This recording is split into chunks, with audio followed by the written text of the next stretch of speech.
Hello everybody, my name is Biel. Welcome back to Lucid9. Let's get straight to it. Well, me set up my microphone. Okay, there we go. Alright, son. We just left the little shopping area to get some karaoke. Harry sang like an angelic princess dropping down from the gates of heaven. And like I couldn't bear singing with her because she would just overshadow me with my horrible, atrocious singing. Words from Rui. And we left, and it's quiet right now. So yeah, we part ways and take the subway back to the academy. I may have read that in the ending of the last video, but it doesn't matter. As Masato and Yahiko enter their dorm, I head to Ryota's office. Mr. Ryota seems surprised at my unannounced drop-in, but not displeased. He ushers me into his office with a faint smile. I sped into my living room. Interesting. Didn't think I'd see you. Do you have an appointment soon? Who, me? Nah, I'm pretty much a free bird after I verify cure for you. Why do you get paid again? Hey, you clearly don't know how difficult my job is. I have to sit here and wait for kids to scan themselves in the building and report the ones who don't by curfew time. Doesn't necessarily set oneself up for popularity. No, I imagine it doesn't. So looking into the disappearances, are you? I'm surprised that is a cute observation, but I really shouldn't be. Mr. Ryota has proven that he's intelligent, even if his attitude needs a little work. I noticed that the detective was with you yesterday, on the roof. Does that mean you're gonna stop me? If the school has something to hide, then Mr. Ryota would be the one tasked to stop me. Ha! Now why would I do that? What? Look, kid, there's a lot of security around the school. Lots of regulations, privacy contracts, anything you can think of, and beyond. As faculty, I can't share any personal information on the students, or I get in massive trouble. But there's some stuff that you really need to know. People's lives are on the line. Lives? Don't act dumb on me. You must have figured out by now that these are murders. I had a hunch, but when he says it so flatly, I lose my breath. 3 students who had once lived normal lives full of homework and social drama and extracurricular activities were now gone. The reality of it seems very cold and bleak. So, what are you saying? Doesn't it really bother you, kid? Murders are happening, but no one's telling the public. They're just mysterious disappearances that are blamed on a bunch of trees. Well, it does suck, but the government has always hidden all kinds of things from the public. You're saying that you're okay with that? What if the next disappearance is me, or Masato, or Rui? Oh, I recognize that song. That's that murder song. It plays like a little, smooth little piano solo, and then all of a sudden the little psycho part of it. Here it comes.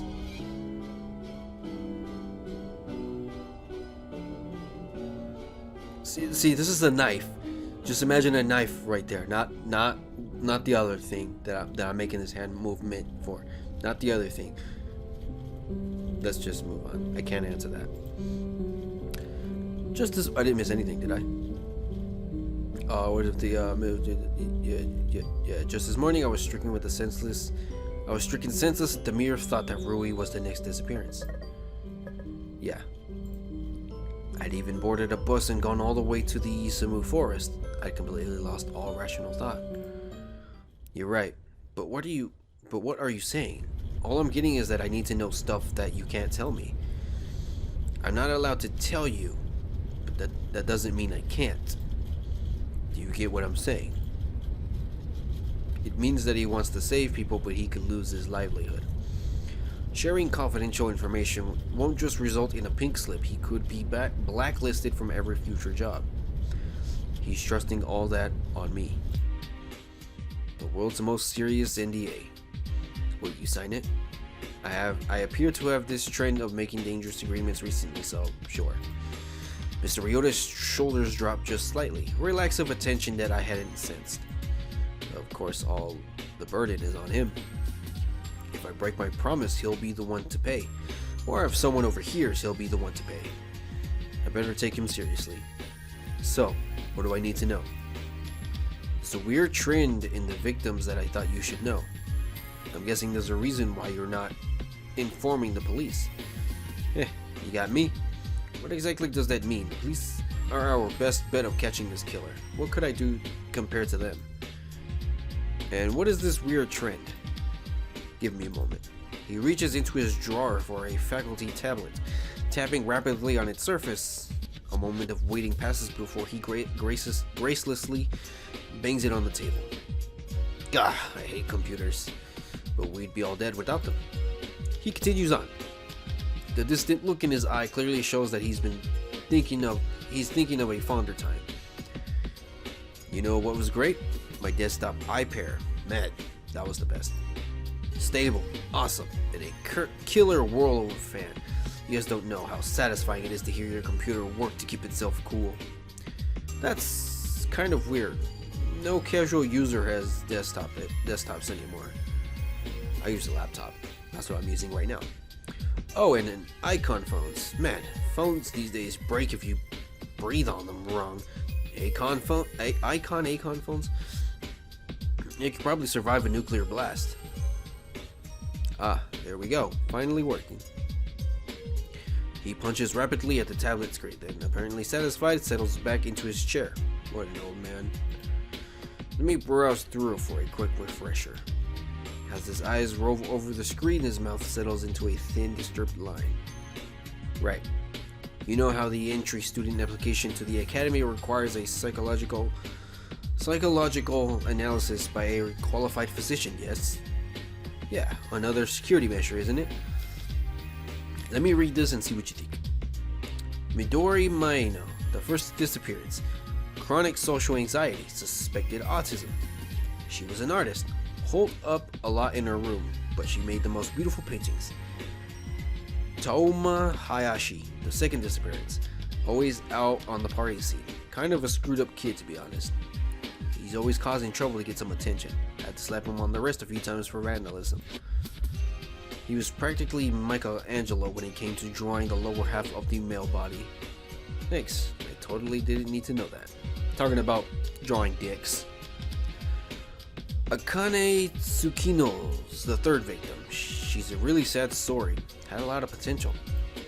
That name still sounds familiar.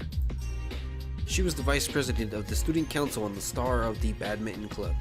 She's just accepted a special internship at Lemonsgate too. That sounds a lot like for one person to handle. That sounds like a lot for one person to handle. It was. Her family put a lot of expectations on her shoulders. She was their key to a better life, you know. A breeding ground for depression, if you ask me. Scholarship winner. And she had a boyfriend. How's that? Crazy. I pause at that. Something feels disrespectful about questioning the sanity of the dead. So, those are the three victims. Seems like they had some concerning psychological problems. I mean, should I?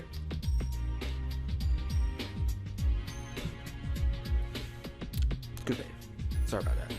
I mean, they're all perfectly acceptable levels of mental illness, but there's not a single average report. In fact, most of the conditions sounded pretty serious. Serious and confidential. I can see why Mr. Ryuda was reluctant to tell me, but this pattern really could be the key to unlocking the mystery. Thanks for telling me. I'm kinda curious, kid. Why are you taking this so well? Sorry?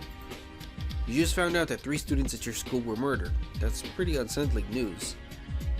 It is, really. Death, a permanent condition, something that students really shouldn't have to face. My reaction must seem odd.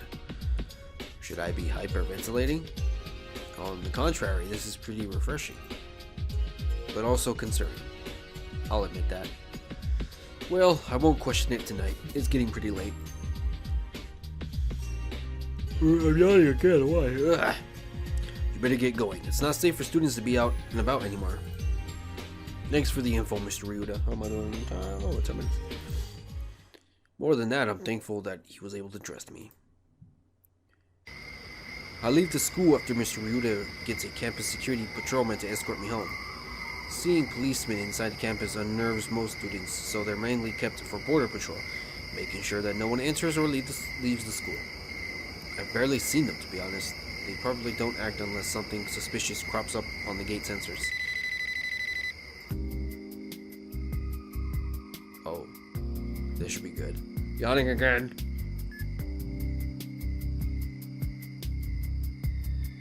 Honestly, I'm not tired, but it just happens when I'm recording, so forgive me for that. Hello? Hello? Where are you? Her voice is clipped, leaving no room for any extra conversation. Good evening to you, too. Your services are required now.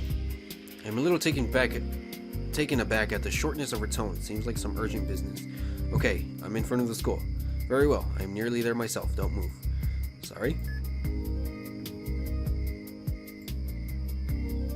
Well, that was expected, if I'm honest with myself. What kind of business could Shigiri have at this time of night? Ishiyama? Shigiri struts out of the shadows, her face completely expressionless. Did it occur to you that I may have things to do tonight? It did not. Come, this way. If you insist. Oh, to follow her. She turns on her heel and begins to strut down the sidewalk. Ignore what I just said. We travel in complete silence, definitely at first. I'm only able to bear for it around 10 minutes before things get too uncomfortable. You know, if you're mad at me, you might as well just say it. I should discuss these psychological problems with Shigiri. No, what am I thinking? She'll wonder if my sources are accurate. I'll either have to tell her my informant, or I'll have to drop the issue. I know Shigiri, even if I don't give her the identity of my informant, she'll figure him out eventually. Yeah, because Shigiri is cuckoo crazy like that. Oh, we're back in this area. Shigiri takes a turn into an area that I instantly recognize, for better or for worse. Nothing is as welcoming as the smell of rotting litter, cigarettes, and traces of burning drugs. I cover my face with my sleeve in a vain attempt to block out the foul smell. Isn't this District 6? Dots. Don't tell me. You're giving me another test, are you? Or dots. Say something, Shigiri. A quiet Shigiri is far more unnerving than an abusive one. I almost miss her cannon of verbal assault. We have arrived. She gestures to a large, beaten-down apartment complex before us. The dilapidated buildings and littered streets around us don't do wonders for this district's notoriety, that's for sure. What are we here for? An inking in the back of my mind whispers, to kill you without anyone seeing. But I shove it into some crevice in my brain. Shigiri withdraws a simple index card from her jacket pocket, showing it to me. This. There are only 3 numbers written on it. Hashtag 338. What's that? An apartment number? She only nods. I follow her down the path between the apartments, surreptitiously glancing around for any sign. I don't know if I said that right. Surreptitiously glancing around for any signs of suspicious figures. This is definitely not my idea of a vacationing spot, that's for sure. Finally, Shigiri comes to a short stop in front of a door with the number 338 emblazoned on it. She clears her throat for a second, takes a deep breath, and knocks lightly thrice. Give me a minute. That's a new voice. The voice that comes from within the apartment is light, feminine, and nothing like what I expected. It's followed by sounds of scraping, shifting, and screeching as if a number of heavy objects are being moved around the room. Come in. Shigiri tries the doorknob and turns it with ease. She pushes open the door, and I step inside, unsure of what to expect. Oh, the music. Am I done on time? I think I'll go for another 5 minutes. The front room is neat, tidy, and utterly plain. The only messy feature is a few cushions scattered idly around the floor, topped with several popular magazines. Well, if it isn't the great detective herself. My attention turns to a large couch near the center of the room upon which lounges a small framed girl. Her clothes are edgy but neat, although her eyes are deep chocolate brown. They're some of the coldest I've ever seen. I swear I've seen her before. What brings you to this side of town, Enomoto? Shigiri sits on it. I think I know this girl. Yama says she looks familiar. Is this the girl that's Elizabeth's friend? And for like a few episodes, I've been saying that she was this girl, that Shigiri was this girl, and this girl was Shigiri, and now they're two different people, or if they've been two different people. I thought that they were the same person, but they're not. They're. Oh my god, things just. Oh my god. Shigiri sits on a nearby cushion, stiffly. As always, I am deficient of requisite intelligence. Oh yes, you're always lacking in intelligence. Shigiri bristles. Of the informative sort. The girl only smirks and turns to me. The predatory glint in her eyes snaps everything into place. Natsuki Tanaka. The interesting, unnerving friend of Elizabeth Oshiro. The way she sits, the clothes she wears, even the color of her eyes, they're all drastically different from school, but I know with certainty that she's the same person. The angles of her expression, the tilt of her posture, it's the exact same. Oh, how interesting. I thought that I'd have a swarm of questions, that I'd be shocked, but I'm not. Not really. I almost feel like a small part of me had been expecting something this odd, especially from Natsuki. Is being a student just a cover, or are you actually one? To be or not to be? Surely that is the question. Shigiri clears her throat impatiently. As content as the two of you appear exchanging pleasantries, I am here regarding a matter of urgency, Natsuki. Natsuki raises a single eyebrow. You know my price. Oh boy. Ah yes, how much yen shall? Don't feign ignorance, Enemono. It doesn't suit you. Your almighty brain should be able to remember something as trivial as my currency. Shigiri flushes at this. What? Certainly you didn't think I would forget something as important as that. Shigiri mumbles something indiscernible while pulling her cap over her face. Maybe that's why she was so quiet. She wasn't angry at me, she was dreading coming here. What would you have me do? Natsuki catches my eye, a mischievous glimmer in her gaze. What's your favorite animal, Ishimoto? And do choose something reasonable, not a duck-billed platypus, yes? What for? She only winks at me. I guess I'll have to give her an animal to find out. How am I doing on time? 2 more minutes.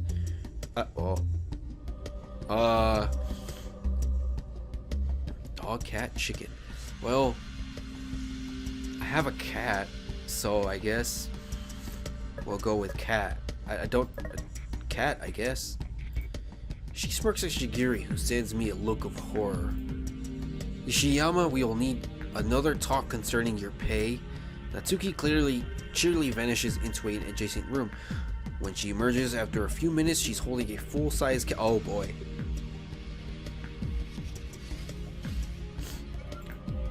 Put this on, Inamoto. Oh boy. Oh god. Rumbling, Shigiri yanks the costume over her clothes and zips it up. Wait, what?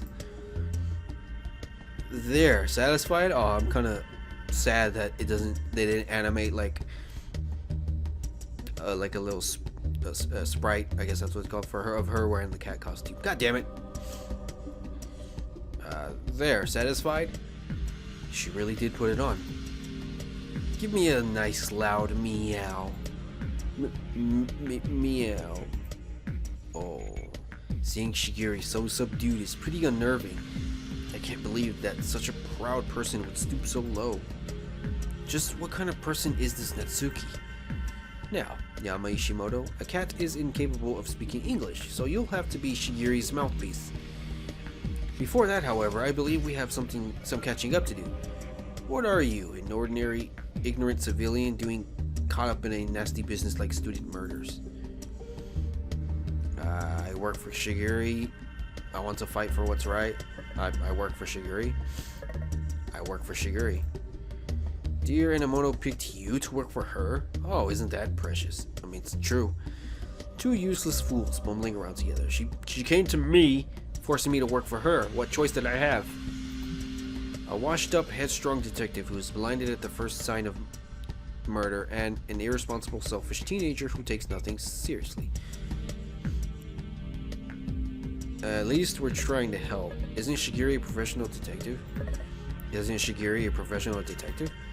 Natsuki's grin widens. Oh boy. Please, that amateur? She shouldn't be sticking her nose in these sort of things. Both of you should be leaving this to the professionals. With your level of incompetency, even a fountain of information would be of little use. You can't exactly say that the police are doing much of a better job. Please, the police are about as professional as taco selling clowns. Hey! Don't you dare talk about tacos like that. Especially the people selling the tacos. They some hustling motherfuckers. Anywho, are you not aware that the pathetic state of their CCTV coverage? Excuse me. I don't know what that was. Why, one can hardly see anything that happens around the city. I'm sure Inamoto found this as an unpleasant surprise while she was investigating into the school. Really, the student's obsession with privacy is just adorable. Think how easy the killer could be caught in a few more camera installations. Shigiri visibly grits her teeth at this, but to her credit, she says nothing. And this is where we're gonna end it because I'm out of time. We're gonna pick up this conversation with Shigiri, well, with Natsuki, because Shigiri's in a cat costume and the only words she can say is meow. So we're gonna pick this up straight away into a different video. So I don't know, I'm just dumbstruck, awestruck, dumbstruck, just dumbfounded about this just discovery that I just came across. They weren't the same person after all. Anywho, thank you guys so much for watching. If you guys like this video, give this video a thumbs up. It'll help me a lot. I would really appreciate it. Share this video with friends. Until next time, see you guys in the next video. Bye everyone.